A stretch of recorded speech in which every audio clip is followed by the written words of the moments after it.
ಒಂದಾನೊಂದು ಕಾಲದಲ್ಲಿ ಇಡೀ ಚಿತ್ರರಂಗವನ್ನೇ ಆಳಿರ್ತಾರೆ. ನಿರ್ದೇಶನ, ನಟನೆ ಹೀಗೆ ಹಲವಾರು ಕ್ಷೇತ್ರಗಳಲ್ಲಿ ಹಲವಾರು ಕಲಾವಿದರು ತಮ್ಮನ್ನು ತಾವು ತೊಡಗಿಸಿಕೊಂಡಿರ್ತಾರೆ. ಚಿತ್ರರಂಗಕ್ಕೆ ತಮ್ಮ ಜೀವನವನ್ನೇ ಮೀಸಲಾಗಿಬಿಟ್ಟಿರ್ತಾರೆ. ಆದರೆ ಎಷ್ಟೋ ಪ್ರಕರಣಗಳಲ್ಲಿ ಎಷ್ಟೋ ಕಲಾವಿದರ ಜೀವನದಲ್ಲಿ ಸಾಕಷ್ಟು ವಿಷಾದ ಗೀತೆ ಕಂಡುಬರುತ್ತೆ. ಅವರಿಗೆ ಬೇಕಾದಂತಹ ಸಂದರ್ಭದಲ್ಲಿ ತಾನು ದುಡಿದಂತಹ ಅದೇ ಚಿತ್ರ ಜಗತ್ತು ಯಾವುದೇ ಕಾರಣಕ್ಕೂ ಯಾವುದೇ ರೀತಿಯಾದಂತಹ ಸಹಾಯಕ್ಕೆ ಬರೋದಿಲ್ಲ. ಈ ಇಡೀ ಜೀವನವನ್ನ ಚಿತ್ರರಂಗಕ್ಕೆ ಮೀಸಲಿಟ್ಟ ಆ ಕಲಾವಿದರು, ಆ ಜೀವಗಳು ನೆರವಿನ ನಿರೀಕ್ಷೆಯಲ್ಲಿರುವಂತಹ ದುರಂತ ಪ್ರಕರಣಗಳನ್ನು ಎಷ್ಟು ನಾವು ನೋಡ್ತಿದ್ದೀವಿ. ಇವತ್ತು ಕೂಡ ಅಂತಹದ್ದೇ ಒಂದು ಜೀವ ನೆರವಿನ ಹಸ್ತಕ್ಕಾಗಿ ಎದುರು ನೋಡ್ತಾ ಇದೆ. ಯಾರವರು ಅನ್ನೋದೇ ಈ ಹೊತ್ತಿನ ವಿಶೇಷ ವಿಷಾದ ಗೀತ.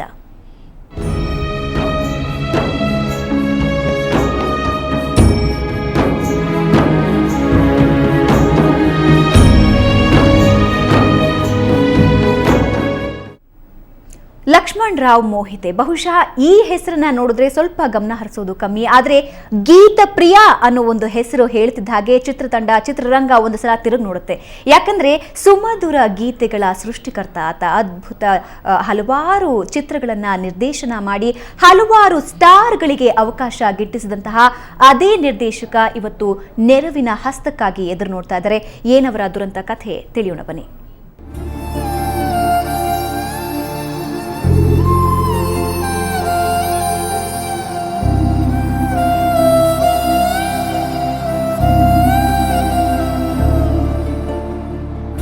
ಕನ್ನಡ ಚಿತ್ರರಂಗದ ಮೇರು ನಿರ್ದೇಶಕರುಗಳಲ್ಲಿ ಗೀತಪ್ರಿಯ ಕೂಡ ಒಬ್ರು.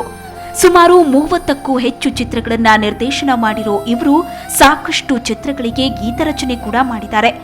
ಇವರ ಮೂಲ ಹೆಸರು ಲಕ್ಷ್ಮಣ್ ರಾವ್ ಮೋಹಿತೆ. ಆದರೆ ಇವರು ಬರೆಯೋ ಗೀತೆಗಳಿಂದ ಇವರಿಗೆ ಗೀತಪ್ರಿಯ ಅನ್ನೋ ಹೆಸರು ಬಂತು. ಇವರು ಬರೆದ ಹಾಡುಗಳು ಎಷ್ಟರ ಮಟ್ಟಿಗೆ ಫೇಮಸ್ ಅನ್ನೋದಕ್ಕೆ ಹೊಂಬಿಸಿಲು ಚಿತ್ರ ಒಂದು ಸಾಕ್ಷಿ. ನೀರ ಬಿಟ್ಟು ನೆಲದ ಮೇಲೆ ದೋಣಿ ಸಾಗದು, ನೆಲವ ಬಿಟ್ಟು ನೀರ ಮೇಲೆ ಬಂಡಿ ಹೋಗದು, ನಿನ್ನ ಬಿಟ್ಟು ನನ್ನ, ನನ್ನ ಬಿಟ್ಟು ನಿನ್ನ ಜೀವನ ಸಾಗದು, ಜೀವನ ಸಾಗದು. ಗೀತಪ್ರಿಯ ನಿರ್ದೇಶನದ ಚಿತ್ರಗಳಲ್ಲಿ ಮಣ್ಣಿನ ಮಗ, ಬೆಸುಗೆ, ಕಾಡಿನ ರಹಸ್ಯ, ಪ್ರೇಮಾಯಣ, ಪ್ರಚಂಡ ಪುಟಾಣಿಗಳು, ಪುಟಾಣಿ ಏಜೆಂಟ್ 123 ಹೀಗೆ ಸಾಕಷ್ಟು ದೊಡ್ಡ ಹಿಟ್ ಲಿಸ್ಟೇ ಇದೆ. ಇಷ್ಟೆಲ್ಲ ಹಿಟ್ ಸಿನಿಮಾಗಳನ್ನ ಕೊಟ್ಟಂತಹ ನಿರ್ದೇಶಕನೊಬ್ಬ ಈಗ ಅನಾರೋಗ್ಯದಿಂದ ಬಳಲ್ತಾ ಇದ್ದು, ಇವರ ಬಗ್ಗೆ ಸಿನಿಮಾ ರಂಗದವರು ಹಾಗೂ ಇವರಿಂದ ಬೆಳೆದಂತಹ ಸಾಕಷ್ಟು ಕಲಾವಿದರಲ್ಲಿ ಯಾರೊಬ್ಬರೂ ಕೂಡ ನೆರವಿನ ಹಸ್ತ ಚಾಚದಿರೋದು ವಿಷಾದಕರ ಸಂಗತಿ.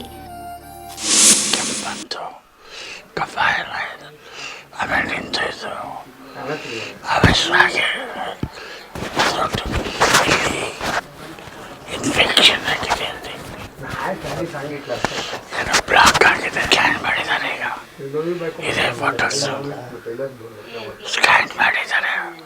ಮತ್ತೆ ಕೆಲವು ಪರೀಕ್ಷೆಗಳು ಮಾಡ್ತಾ ಇದ್ದಾರೆ. ಒಂದು ಕಾಲದಲ್ಲಿ ತಾವು ಬರೆದ ಹಾಡನ್ನ ಸೊಗಸಾಗಿ ಹಾಡ್ತಿದ್ದ ಗೀತಪ್ರಿಯ ಈಗ ಮಾತನಾಡೋದು ಸಹ ಕಷ್ಟವಾಗಿದೆ. ಸುಮಾರು 40 ವರ್ಷಗಳ ಕಾಲ ಕನ್ನಡ ಚಿತ್ರರಂಗಕ್ಕಾಗಿ ದುಡಿದಿರೋ ಗೀತಪ್ರಿಯ ಈಗ ತಮ್ಮ ಪರಿಸ್ಥಿತಿಯನ್ನ ನೆನೆದು ಕಣ್ಣೀರಿಡ್ತಾರೆ. ಮಾತನಾಡೋದಕ್ಕೆ ಆಗದೆ ಇದ್ರೂ ಕಷ್ಟಪಟ್ಟು ತಮ್ಮ ಅರ್ಧಂಬರ್ಧ ಉಳಿದಿರೋ ಸ್ವರದಲ್ಲೇ ತಮ್ಮ ಪರಿಸ್ಥಿತಿ ಬಗ್ಗೆ ಹೇಳ್ಕೊತಾರೆ. ಮಾತನಾಡ್ತಾ ಮಾತನಾಡ್ತಾ ಹಾಗೆ ಭಾವುಕರಾಗ್ತಾರೆ. ಮಗ ಇದ್ದಾನೆ ಪಾಪ, ಅವರು ಕಷ್ಟಪಡ್ತಾನೆ. ಅವರು ಏನೋ ಚಿತ್ರರಂಗದಲ್ಲೇ ಇದ್ದಾರಾ ಅಥವಾ ಇಲ್ಲ? ಇಲ್ಲೇ ಇದ್ದಾರೆ, ಇಲ್ಲೇ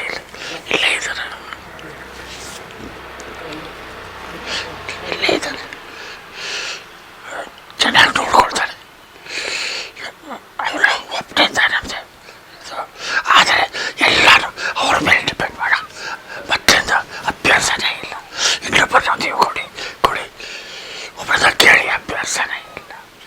ಈಗಲೂ ಮಕ್ಕಳಿಂದ ಕೇಳೋದಕ್ಕೂ ನಮಗೆ ಮನಸ್ಸಾಗಲ್ಲ. ಈಗಲಾದರೂ ಕನ್ನಡ ಚಿತ್ರರಂಗದಲ್ಲಿರೋ ಸಾಕಷ್ಟು ಸಂಘಗಳು ಇವರ ಪರಿಸ್ಥಿತಿಯನ್ನ ಅರ್ತು ತಮ್ಮ ಕೈಯಲ್ಲಾದ ಸಹಾಯವನ್ನ ಇವರಿಗೆ ಮಾಡಲಿ ಅನ್ನೋದು ನಮ್ಮ ಹಾರೈಕೆ. ಇವರು ಚಿತ್ರರಂಗದ ಆಸ್ತಿ.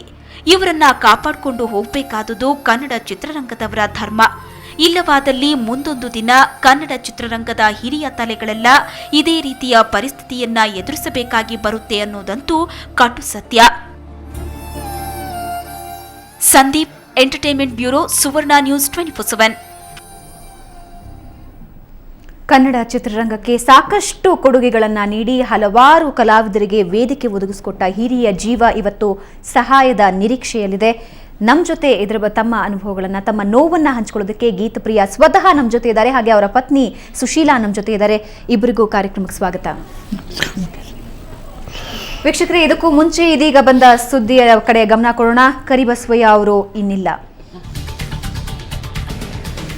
ನೋಡಿ.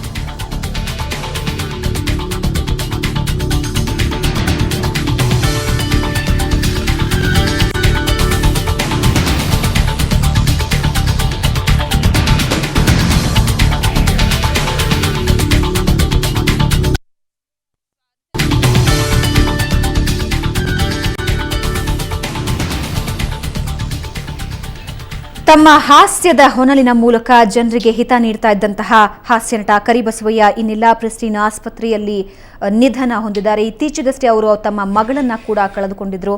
ಇನ್ನು ಮುಂದೆ ಒಬ್ಬ ಅತಿದೊಡ್ಡ ಹಾಸ್ಯ ಕಲಾವಿದನನ್ನ ಚಿತ್ರರಂಗ ಕಳೆದುಕೊಂಡಿದೆ.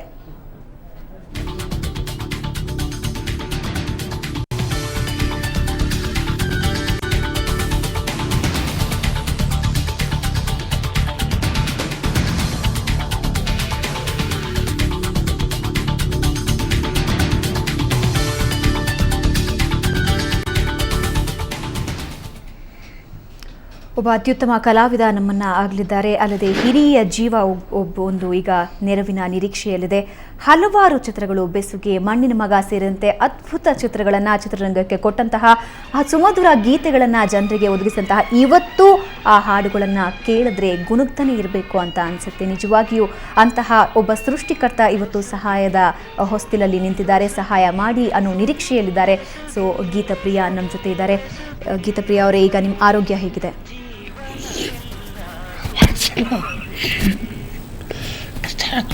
ಟ್ರೈ ಮಾಡ್ತಾ ಇದ್ದಾರೆ.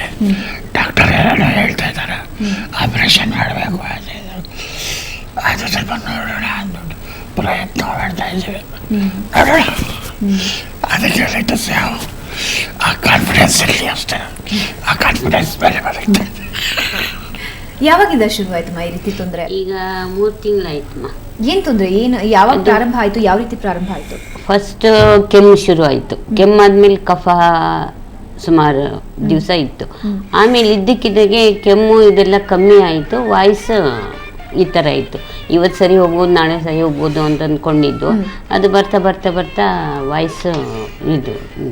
ಡಾಕ್ಟರ್ ಏನು ಹೇಳ್ತಾ ಇದ್ರು? ಡಾಕ್ಟ್ರು ಎಲ್ಲ ಸ್ಕ್ಯಾನಿಂಗು ಅದು ಇದು ಎಲ್ಲ ಮಾಡಿಸಿದ್ದೀವಿ. ಚೆಕಪ್ ಎಲ್ಲ ಮಾಡಿಸಿದ್ಮೇಲೆ ಅವರು ಇದನ್ನ ತಗೊಳ್ತಾ ಇರಲಿ, ನೋಡೋಣ ಅಂತ ಅವರು ಇದು ಮಾಡ್ತಿದ್ದಾರೆ. ಎಕ್ಸ್ರೇ ಇದೆಲ್ಲ ಹೇಳಿದ್ರು. ನಾವು ಸ್ವಲ್ಪ ಮುಂದೆ ಹೋಗ್ತಾ ಇದ್ದೀವಿ. ಆಪ್ರೇಷನ್ ಇದು ಅಂತ ಹೇಳಿದ್ದಕ್ಕೆ ನಾವು ಸ್ವಲ್ಪ ಮುಂದೆ ನೋಡೋಣ ಟ್ಯಾಬ್ಲೆಟಲ್ಲಿ ಕಮ್ಮಿ ಆಗ್ಬೋದು ಅಂತ ಸ್ವಲ್ಪ ಡಿಲೇ ಮಾಡ್ತೀವಿ. ಅಂದ್ರೆ ಇವಾಗ ಆಪರೇಷನ್ ಆಗಲೇಬೇಕು ಅಂತ ಹೇಳಿದಾರ ಡಾಕ್ಟ್ರು? ಹೇಳಿದ್ದಾರೆ. ನಮ್ಮ ಇದನ್ನು ಕೇಳಿದ್ದಾರೆ ಅವರು. ನಿಮ್ಮ ಇದು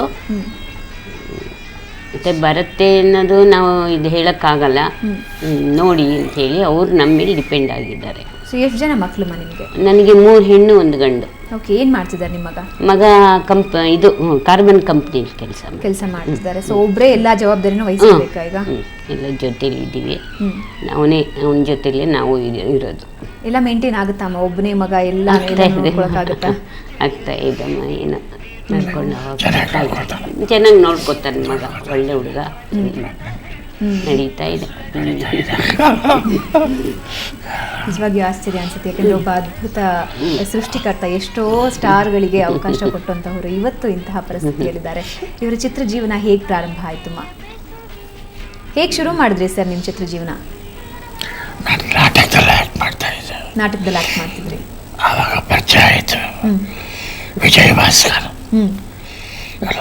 ವಿಜಯ್ ಭಾಸ್ಕರಿಂದ ಗೀತ ರಚನೆಗಾರರಾದ ಭಾಗ್ಯಚಕ್ರ ಚಿತ್ರಕ್ಕೆ. ಅದಕ್ಕೆ ಫಸ್ಟ್ ಡೈರೆಕ್ಟರ್ ಮೊಟ್ಟ ಮೊದಲನೇ ಕನ್ನಡ ವಾಕ್ ಚಿತ್ರ ಮಾಡಿದ್ರಲ್ಲ ವೈವೀರಾವ್ ಅವರು ಡೈರೆಕ್ಟ್ರು. ಅದಾದ್ಮೇಲೆ ಇನ್ನೊಬ್ರು ನನಗೆ ಗುರುಗಳಾಗಿ ಸಿಕ್ಕಿದ್ರು, ಬಾಲ್ಜಿ ಯಾದವ್. ಅವರವರಿಗೆ ಎಡಿಟಿಂಗು ಅದೆಲ್ಲ ಭಾಳ ಚೆನ್ನಾಗಿ ಹೇಳ್ಕೊಟ್ರು. ನಾನು ಫಸ್ಟು ಡೈರೆಕ್ಟ್ ಮಾಡುವಾಗ ರಾಜ್ಕುಮಾರ್ ಅವ್ರ ಹತ್ರ ಯಾವಾಗಲೂ ಜೊತೆಲ್ಲೇ ಇರ್ತಾಯಿದ್ವಿ. ರಾಮಾಂಜನೇ ಇದ್ದ, ಬೆಟ್ಟದ ಹುಲಿ ಅದೆಲ್ಲ ಜೊತೆಲ್ಲೇ ಇರ್ತಾವಾಗ ಅವ್ರ ತಾಯಿಗೆ ಸುಮ್ಮನೆ ಒಂದು ಎರಡು ನಿಮಿಷದಲ್ಲಿ ಒಂದು ಕಥೆ ಹೇಳಿದೆ, ಭಾಳ ಚೆನ್ನಾಗಿದೆ ಮಾಡಿ ಅಂತ ಹೇಳಿದ್ರು. ಸರಿ, ಅದಕ್ಕೆ ಮಾಡಿದೆ. ಅದಕ್ಕೆ ಡೈರೆಕ್ಟ್ ಮಾಡಬೇಕು ಅಂತ ಬೇರೆಯವರ ಐಡಿಯಾ ಇತ್ತು. ಆವಾಗ ನನಗೆ ಚಿತ್ರಗಳು ಜಾಸ್ತಿ ಇರಲಿಲ್ಲ. ಹೌದು, ನಾನು ಬರ್ತಿದ್ದ ಚಿತ್ರಗಳು ಸಕ್ಸಸ್ ಆದ್ರೂ ಇರಲಿಲ್ಲ. ಅದಕ್ಕೆ ನಾನೇ ಯಾಕೆ ಡೈರೆಕ್ಟ್ ಮಾಡಬಾರ್ದು, ರಾಜ್ಕುಮಾರ್ ಅವ್ರ ಥರ, ಬಾಲ್ಸಿ ಯಾದವ್ ಥರ, ವಿಜಯ್ ವಯಲ್. ಆದರೆ ರಾಜ್ಕುಮಾರ್ ಹೇಳಿದ್ರು, ನೀವೇ ಮಾಡಿ. ಓಕೆ ಸರ್, ನಿಮ್ಮ ಜೊತೆ ಯಾಕಂದರೆ ರಾಜ್ಕುಮಾರ್ ಅವ್ರ ಜೊತೆ ಕೆಲಸ ಮಾಡಿದ್ರಿಂದ ಸಾಕಷ್ಟು ಕಲಾವಿದರಿಗೆ ನೀವು ವೇದಿಕೆ ಒದಗಿಸ್ಕೊಟ್ರಿ. ಅಂತಹ ಒಬ್ಬ ವಿಶೇಷ ಕಲಾವಿದ ಇವಾಗ ನಮ್ಮ ಜೊತೆ ಇದ್ದಾರೆ. ಸೊ ಯಾರಿದ್ದಾರೆ ಅನ್ನೋದನ್ನ ನೀವೇ ಸ್ವತಃ ನೋಡಿ. ಈಗಾಗಲೇ ಮೌನ ಗೀತೆಯಲ್ಲಿ ಗೀತಪ್ರಿಯ ಅವ್ರ ಜೊತೆ ಕೆಲಸ ಮಾಡಿರುವಂತಹ ಒಬ್ಬ ಅದ್ಭುತ ಕಲಾವಿದ ಈಗ ಗೀತಪ್ರಿಯ ಅವ್ರನ್ನ ಭೇಟಿ ಮಾಡೋದಕ್ಕೆ ಬರ್ತಾ ಇದ್ದಾರೆ. ಸೊ ರಮೇಶ್ ಅರವಿಂದ್ ನಮ್ಮ ಜೊತೆ ಇದ್ದಾರೆ. ಸರ್ ನಮಸ್ಕಾರ. Thank you sir. ಸರಿಯಾಗಿದ್ದೀರಿ? ನಾನು ಇವ್ರ ಮನೆಗೆ ಹೊರಟಿದ್ದೆ, ಇವ್ರ ಆರೋಗ್ಯ ಸರಿಯಿಲ್ಲ ಅಂತ ಗೊತ್ತಾಯ್ತು, ನಿಮ್ಮ ಮನೆಗೆ ಹೊರಟಿದ್ದೆ.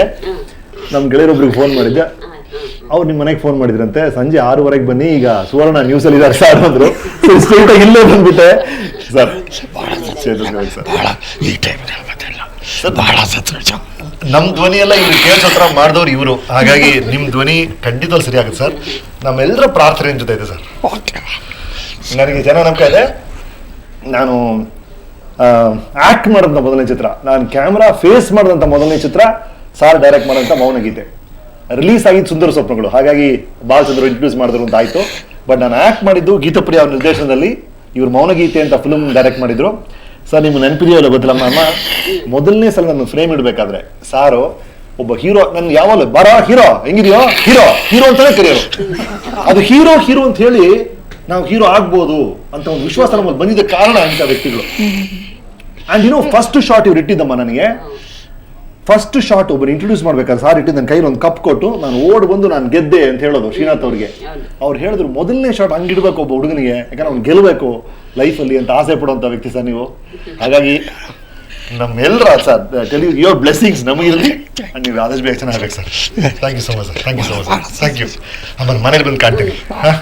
ಹಾಗಾಗಿ ನೀವೆಲ್ಲರೂ ನಮ್ಮೆಲ್ಲರ ಪರವಾಗಿ ಸಾರ್ ಆರೋಗ್ಯಕ್ಕಾಗಿ ಪ್ರಾರ್ಥನೆ ಮಾಡಿ. Thank you. ಖಂಡಿತ. Thank you Arvind. Thank you. So ವೀಕ್ಷಕರೇ ನೋಡಿದ್ರಲ್ಲ, ಅದ್ಭುತ ಕಲಾವಿದ, ಹಲವಾರು ಕಲಾವಿದರಿಗೆ ಇದೇ ರೀತಿ ವೇದಿಕೆ ಕಲ್ಪಿಸಿಕೊಟ್ಟಂತಹ ಹಿರಿಯ ಜೀವ ಗೀತಪ್ರಿಯ. ಹಲವಾರು ಮಧುರ ಗೀತೆಗಳನ್ನು ಇಡೀ ಚಿತ್ರರಂಗಕ್ಕೆ ಕೊಟ್ಟಂತಹ ಒಬ್ಬ ಹಿರಿಯ ಜೀವ ಇವತ್ತು ನೆರವಿನ ಹಸ್ತ ಕಾಣ್ತಾ ಇದೆ, ನೆರವಿನ ಹಸ್ತಕ್ಕೋಸ್ಕರ ಪರಿತಪಿಸ್ತಾ ಇದೆ. ಸೊ ಇವರ ಜೀವನದ ಈ ಕಷ್ಟ ನಷ್ಟಗಳನ್ನು ಇನ್ನಷ್ಟು ನಮ್ಮ ಜೊತೆ ಹಂಚ್ಕೊಳ್ತಾರೆ. ಅದಕ್ಕೂ ಮುಂಚೆ ಒಂದು ಸಣ್ಣ ವಿರಾಮ.